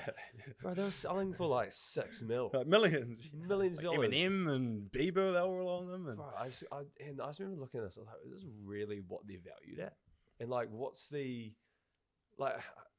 Maybe I'm just like a boomer and I'm sort of stuck in my ways. But I'm like, okay, if you got physical artwork, you know, you can display it. People can appreciate it. You can physically see, you can touch, you can feel, you can smell it. So there's some level of value within that. But having it on your, like, is it your OpenSea, like, you know, account, little meta wallet to be like, yeah, cool, here's my ape, you're a part of this exclusive club. But I think where you're coming from, like the blockchain is probably where the value is in, to sort of verify the ownership of different assets. 100%. Yeah, I'd love to. I remember even in New Zealand, there was that, what was it? Trillionaire Thugs. Oh yeah. Everyone was, bro, it got so big. I was low key thinking like, man, don't I need to jump on this? Like, yeah, the Super Rugby players. Yeah, everyone's like pumping them. You got like Stan Walker being like, yeah, man, this is the future. So that was so not the happy. The narrator says it was not the future. That man probably just cashed out. He's probably living in a boat in like Ibiza right now. The creator of that. Yeah, super interesting, bro. Yeah, and it's funny. I always balk at the comment of of what's the point of an NFT when I can just screenshot it and something? It's Yeah. like, well, you could just screenshot. You can take a photo of the Mona Lisa. It doesn't mean Yeah, you that's own true. it. Like, you know, That's you can take true. a photo of Andy Warhol, whatever. Like, Yeah. you don't own it. Yeah, Like, yeah. You've got a print of it, but you don't actually own it. So true, bro. How do you are you all good for time as well? Yeah. How do you keep creative, bro? Because your role is all about creative output. Mm. How, like, what do you do personally when you've got different roadblocks in the way to keep the sort of creative flows flowing? That's a good question. And yeah, I guess I don't go through creative block often, but yeah, when I do, then I guess I put these tools in place to help me get sort of through it. And I guess touching back before on that setback of applying for that All Blacks role, taking myself out of the environment, out of the creative environment, and just putting the tools down and just putting and closing Premiere and closing Photoshop, and just not relying on the serotonin boost of a few fucking likes and comments on an Instagram post. Like, that stuff, I hate to say it, and we hate to all admit it, but the elephant in the room is the fact that the shit is addicting. Like, you get social validation and people are like liking your posts and liking your stuff and validating what you're doing is great. Like, that makes you feel good. If you're getting constant praise, man, that of course it boosts your serotonin. Of course, that's natural human biology. And it's now concentrated, and it's even easier for us to get that now because it's on fucking social media. It's literally at our fingertips. Like, it's crazy to think. So I think as a creative, it's important to have the self-awareness to be able to step outside of that biological stimulation, which is our serotonin boost that we get from posting our digital artwork on Instagram or whatever and getting fucking people to validate it for you. It's just putting that stuff down, and it's closing the programs, and it's putting the tools down, and it's focusing on something else. It's downloading GTA 5 and going to do the fucking missions on it. It's downloading the new Avatar game, which is actually fucking awesome. Like, it's stepping away from it. It's going for a walk. It's going for a hike. Yeah, those are tools that I put in place. It's literally just putting your mind somewhere else that is outside of creativity. Because again, if you're a creative at heart, and then you'll feel the urge and the need to create something when you're ready to get out of that. And that was fucking well put, bro. When you have that urge to like what does that look like? Because I feel like a lot of people might not be working in the sort of same field as you. They might not have a creative area in their life or in their job. So when you say you've got this like creative itch, like, can you articulate what that actually means? Creative itch would be scratching a creative itch and a creative itch for me would be seeing something or thinking about something that I think is like that could look or sound or be really cool, or I don't know, you come up with a punchline or I don't know, just some sort of like idea. Sometimes you might be driving along in the car and just like something sort of comes to you and you just feel the need to just get that down on paper and just sort of create. It's almost like a craving, because like I don't get it to the certain degree that I feel like you have that, because like from seeing how you're describing what their feeling is, it's do you reckon that's like some intrinsic thing that some people just have and others don't? Potentially, like say for example, this is totally on the like polar opposite, and there is some median in between. But I know you could be a math scientist or a scientist or somebody that is dialed into their field of what they're particularly good at, and they come up with something, or they feel the urge to try something because they're like, oh, I wonder if I put like a battery like up to like this kind of ion or this element. I wonder if that would do the thing that I'm thinking about, because like maybe they all connect up based on the other knowledge that I have about these two things. I'm gonna just try that. That, and like a science term, could be the creative itch that I get when it comes to so like a photo or a design or a video or some sort of, or like an animation. So like my outlet or my my itch that I need to scratch comes in the form of content creation, I guess. Could be like a cook. Fuck, man. Like Monique Fiso. I know for a fact she literally has whole days a week where she's literally in the kitchen experimenting with ingredients. She'll go out, she'll forage New Zealand ingredients, she'll peel barks off trees, and she'll try this and try that. And I know she comes in one day of the week, and she'll put the stuff together. And I bet when she's driving, like she'll be like, "Fuck, I wonder if like the mamoko leaf and the harakiki seed, put those together and whatever. What if that would work?" Yeah, you know? It's like the old Ratatouille scene when that Ratatouille's friend, forgot his name, is trying like the cheese with the carrots, and he sees like color coming out of like the flavors. It's kind of similar to that, eh? I guess for you, bro, because you work, live, and breathe the digital creation side of things through social media and expressing your creativity through that way. And you touched on it earlier, that's so easy to get all your validation through Instagram, likes, views, followers. It's natural. We're all so guilty of it. I definitely am. Like a video pops off, sweet. That is so validating, and I think it can lead to some very unhealthy habits and expectations. So outside of the realm of social media, like where do you get your validation from externally, from the realm of Instagram, TikTok, etc.? Like what makes you content and happy? Buckle in. That was great timing, eh? Yeah. Yes, social validation is like one. And I agree. I think it can be unhealthy.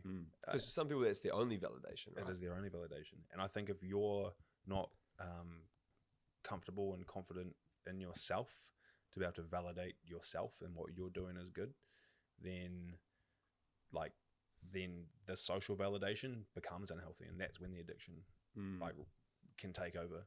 But I think if you can just step out and step outside of your own bodily existence and look at where you are from a third person perspective and just analyze, like, here you are, here's where you've come from, here's where you are versus 5 years ago, and it is in a better place, then that should be validation enough for yourself to know that, any extra that comes from the likes of social media is just a bonus. But maybe could be for listeners out there, or for anybody. Not everybody has like got to a place of success, or not everybody has made the right decisions along the way. And some people might have been in a better position 5 years ago, and they look at themselves 5 years later and be like, I'm not in a better position. Well, you know what? Even having that self-awareness to be able to make that decision and make that analysis on yourself, like that is a validation in itself. It's not like a positive validation because you're like, well, I'm not in a better place, but the fact that you can even validate where you are, I really think that is powerful. Yeah, to have that awareness to look, and totally. I think it's that awareness piece, and seeing where you are to where you came from, and like what even is the definition of progress when it comes to an individual's life? Is it progress in terms of financially? Is it like happiness? But how do you measure happiness? Like, is it relationships? Is it jobs? Is it security? Is it children, family? There's so many different measures that we put ourselves into, and I think one of my favorite quotes is, and I always remind myself with this, is like, comparison is the thief of joy. Oh, bro, like I live by that, bro. And it just like whenever I'm comparing myself to others, and I'll be interested to hear your take. Like, I feel like especially as we grow older, there's certain expectations that get put on us that, you need to have X job, you need to be married by this age, or you just need to be married in general, or the list goes on. So I think we're always benchmarking ourselves against society. But yeah, I'd love to get your take on that, bro. Like, how do you stop yourself comparing your progress to other people's?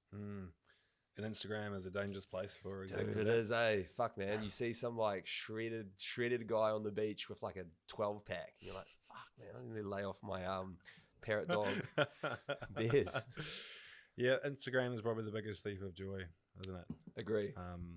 You know, and yeah, I feel like we're all guilty of it. I mean, you know, maybe you've just given a very sort of like obvious and trivial example of what, you know, comparison could look like. But it's very easy to like just fall into that.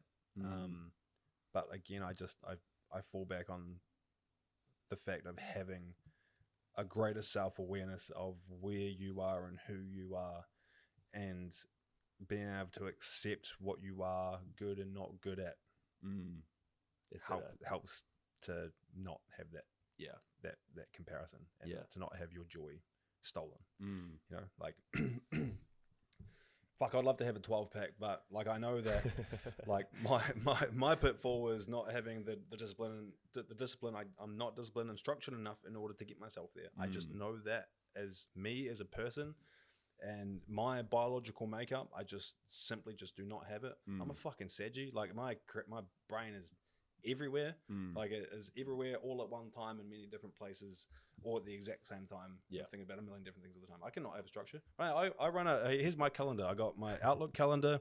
I've got reminders on notes. I've got reminders on reminders. I've got reminders on my actual iPhone calendar. I've got my partner sending me reminders also.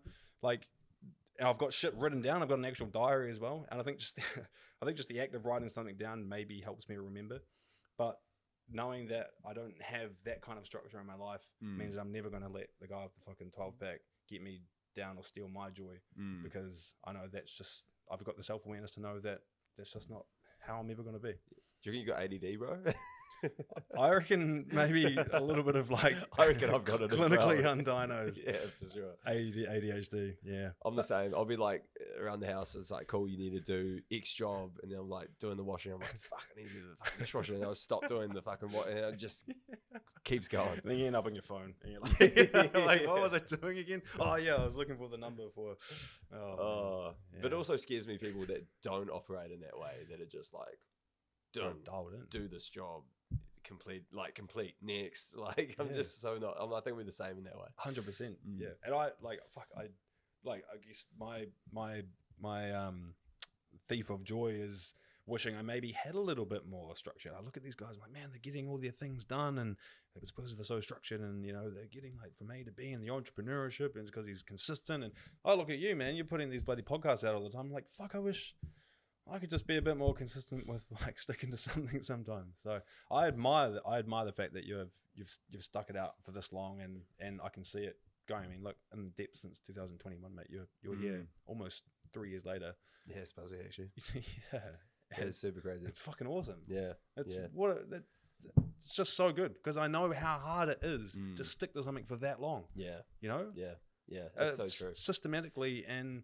Well, not systematically, but, you know, to get in that routine, to go to the troubles of trying to organize it, to reach out, to ask those DMs, and to ask people to come on, or and to organize Ashton to come in. Shout out Ash, young 100%. Jamie, young Ash, like chucking it together on the edits and all that stuff. I know how much work goes into this kind of stuff. And cheers, bro. Like how much, like, to be honest, how much you need to be dialed in. You say about ADHD, but a little part of you does have that structure in place to carry this on. So bro, awesome thank you, appreciate that. Yeah, and I think it's just been a fucking crazy journey, and it's a super cool way as you get older. It's getting real deep, but just seeing where all of your friends end up and like the cool shit that they tick off. And I feel like across so many of my friend groups, it's like, fuck yeah, of course you'll turn out to be like a fucking amazing musician, or like a rapper, or like a crazy investment banker. It's like that was totally like your path from knowing you when I was like 15, and you just become fucking awesome at that. But yeah, it's cool, bro. We're all on our own journeys. I think that's what's what is the cool part, eh? Yeah. I always admire your story too. Whenever somebody else was jumping on a podcast with Noah, I was like, who's Noah? I was like, he's the guy that went to Old Tear and he made Head Boy and he had a baby at the same time. I was like, oh yeah, I remember that story. It's like, yeah, that's the guy. He's funny. Yeah, fucking unreal story, mate. Me and Ash were actually just talking about that before Yeah, before this episode started, and he was like, "Oh, I was bored. Googled your name." He was like, "There's so many articles." I was like, "Fuck, man!" It was such a crazy time, It's so crazy, and just I was so naive when all of that happened to like one reach out to the media, like call up News Talk ZB and tell my story, and then also naive to like think, I guess they also didn't tell me transparently that it would like where they were positioning this as like a story, and it just fucking blew up. But I also feel like a part of the podcast, and like I guess maybe deep down I haven't really thought about this, but maybe some of the reasons why I'm doing the podcast is actually to almost shift that narrative away from that, because I felt like that was my identity for so many years. You know what I mean? It was like, cool, you're the young dad, former head boy sort of thing. I was like, fuck. And then you know, from that media attention, have the opportunity to do like talks, and you're talking about it and X, Y, and Z. So I feel like a part of this is like, I want to create my own narrative now and like share stories and not make that be my identity, which I felt like it was, you know, 5 years ago. Yeah. I just feel like so many. I mean, you've had guests on here that have obviously asked about it, and you've shared that story, but because it's just such a unique story. Like, it's just so unbelievable, and I think like you know, even going down deeper than the surface of what we saw, and that's the media articles. You being like, yeah, like this is how the media actually treated me, and how the media actually posed my story and that kind of stuff, and you know, sort of butchered it. You know, I just find that really fascinating. I know a lot of people find that fascinating because I've never been in that position. It's just such a unique story. It is I think when I think back on it, it's just like how I think naive is probably the word, that's because, bro, when you're like 17, 18, like you're so dumb. Like the majority of people, like think back to yourself back then. Like I was like, fuck. I remember once from the media article, this guy wrote to me. I think it might have been on social media. I can't remember, but he started talking. He was like, "Hey man, heard your story. I'm a young dad as well." And so like we got talking. I was like, "Oh, that's awesome." Started like asking, you know, just general questions and stuff. And then I remember he was like, "Oh yeah, what's your address? I've got like a present for your daughter." I was like, "Okay." And like I was so innocent and naive at the time. I was like, "Okay, it must be sweet." And I like, for whatever reason, gave him my address. And I remember just like, as soon as I posted that, I was like, fuck, I think it was before you could unsend on Messenger as well. Yeah. I was like, I have no idea who this person actually is. And anyway, it just kept sort of going on. Ended up afterwards, he like sent me a photo of like his quote unquote son. And it was a genuine stock image, you know, when you like the stock image people that just don't really look real, like their teeth are a bit too white and it's like a real stage photo. He sent me a photo of like a 8-year-old child that was just like a stock image. I was like, fuck, I just gave this cat like my address. Shit. But anyway, I remember like weeks later I got like a package in the mail, and it was like, it wasn't anything dangerous or anything, but it was like the weirdest pair of sandals you've ever seen. It was fucking weird. I wasn't expecting that. Nah, it was like really strange sandals that like no one would ever want to wear. What? And this like horribly written letter that looked like it came, just really fucking weird.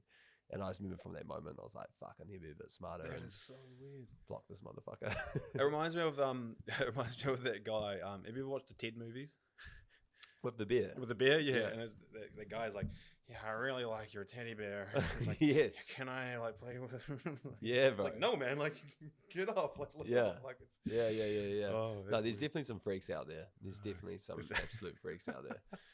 So it's so weird. But he didn't come to your house and not that I know of. He might have, but I just remember like the anxiety that followed afterwards of realizing I've just given like the address where I live. Yeah. Because I was living at home, I was 18 then. So it's where my sisters live, it's where my dad lives, where my stepmom lives. I was like, fuck, this could be anyone. Yeah. Have you ever been catfished? Have I ever been catfished before? Nah, I've never. Nah, I've never been catfished. Good. No, neither have I actually. No. I feel like you can if you know what you're looking for, we've been in this game long enough where you can spot a fucking catfish and all their tentacles. Tentacles. Yeah.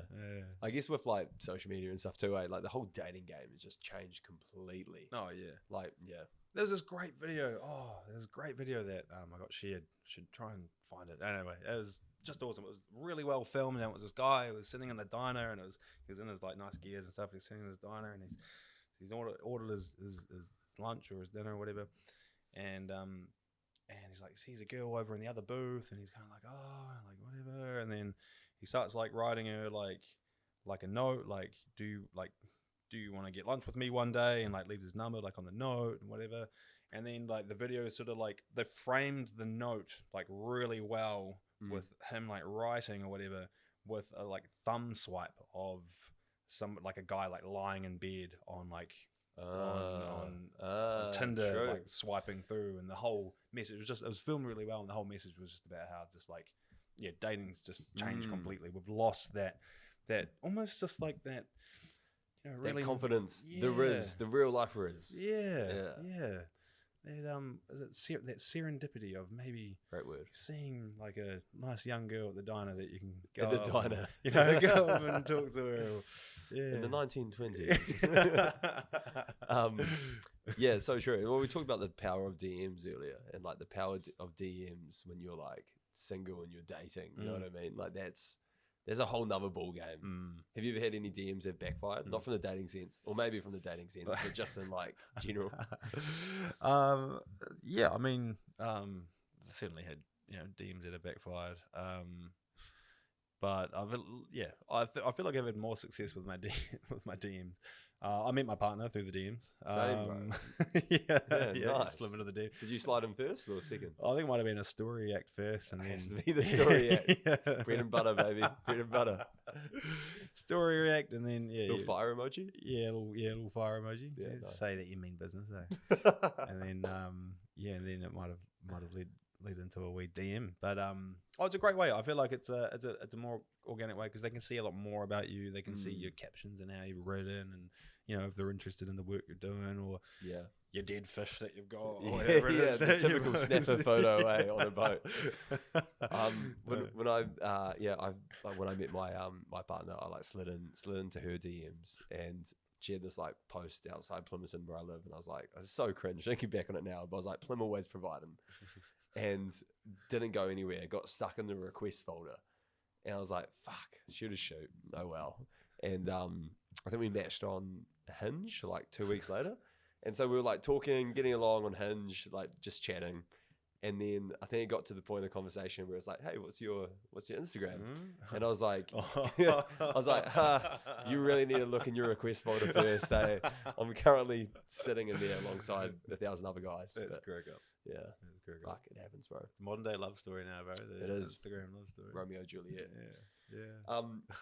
Bro, before we wrap things up, keen just to get your takes on, or I'd just love to understand, like, this is something I'm starting to ask a lot more guests that come in.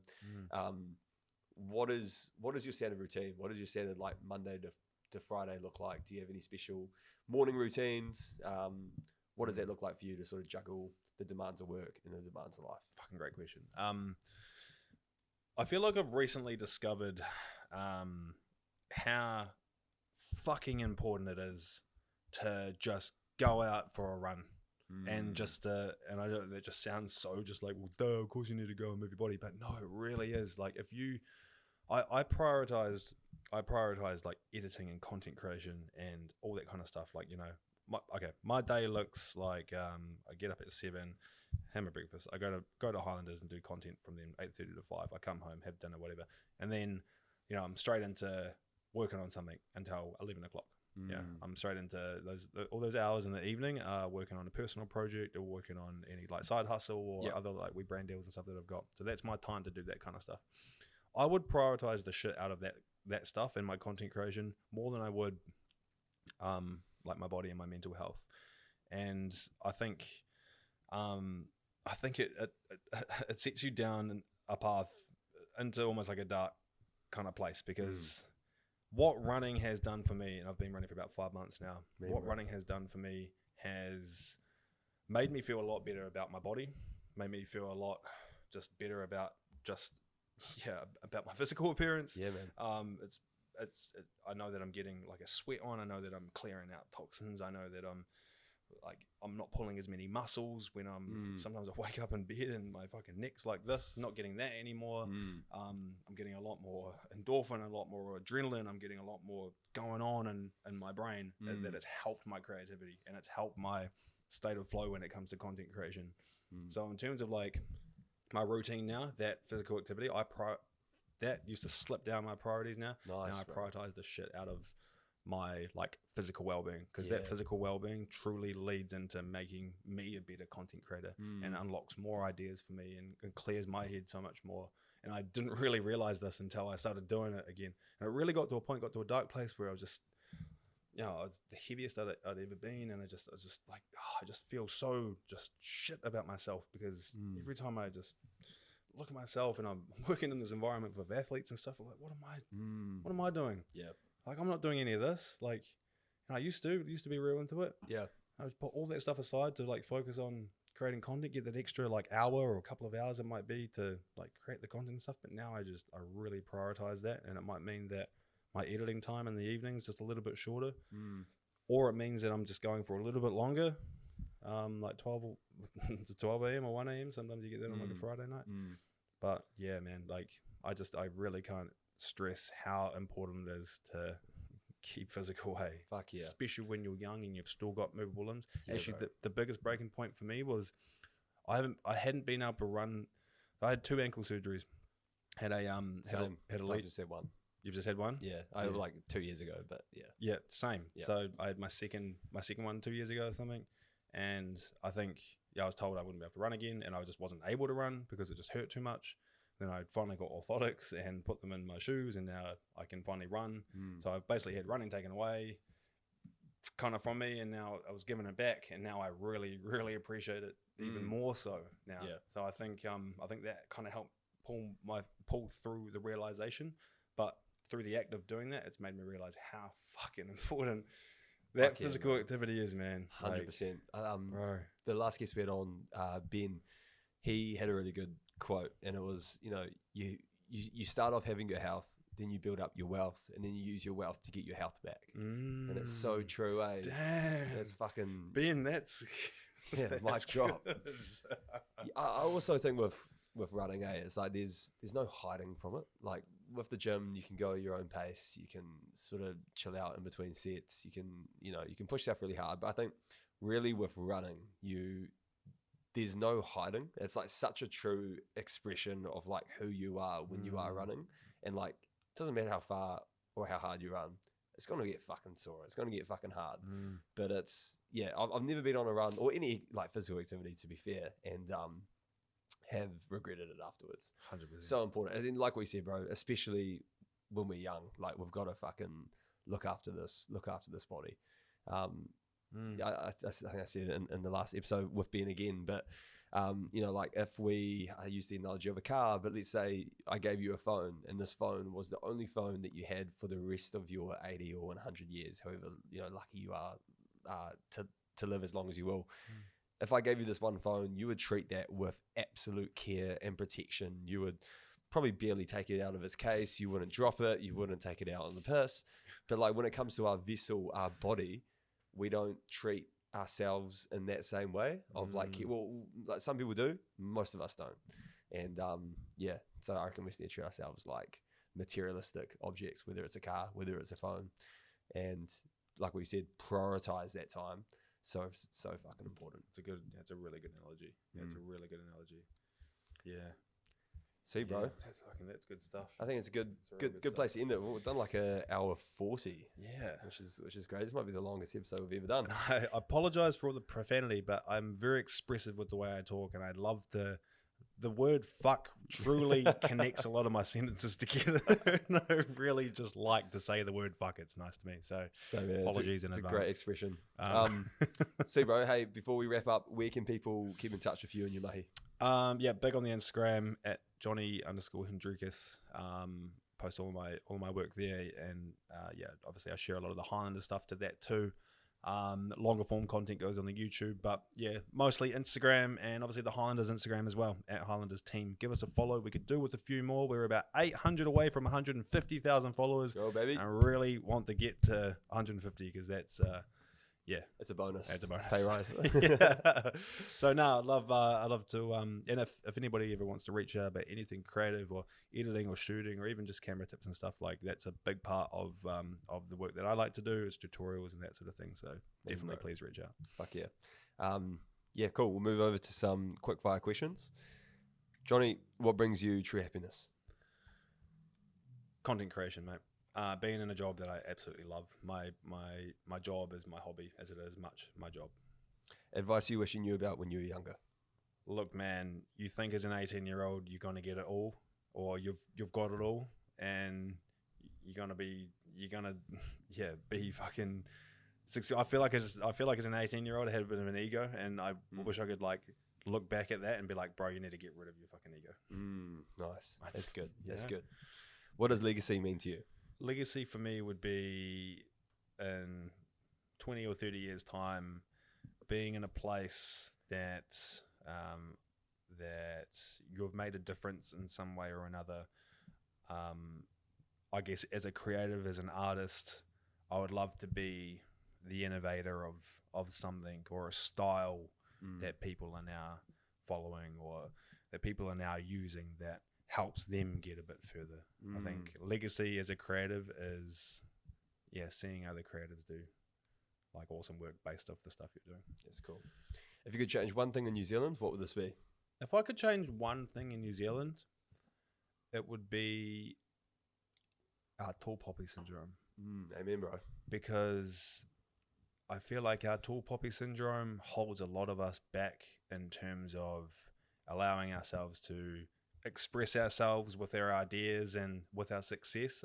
I feel like that translates into, say for example, watch American sports and they're all just like cheering and chahooing and jumping on each other when they score touchdowns and shit. You just don't get that here in New Zealand, and I think that's because we need to be, we as a mentality growing up, we've always kept very reserved. We're a very reserved country, and that leads into our overall judgment of somebody's success in this country. So if I could get rid of one thing in New Zealand, it would be getting rid of tall poppy syndrome. Completely agree, bro.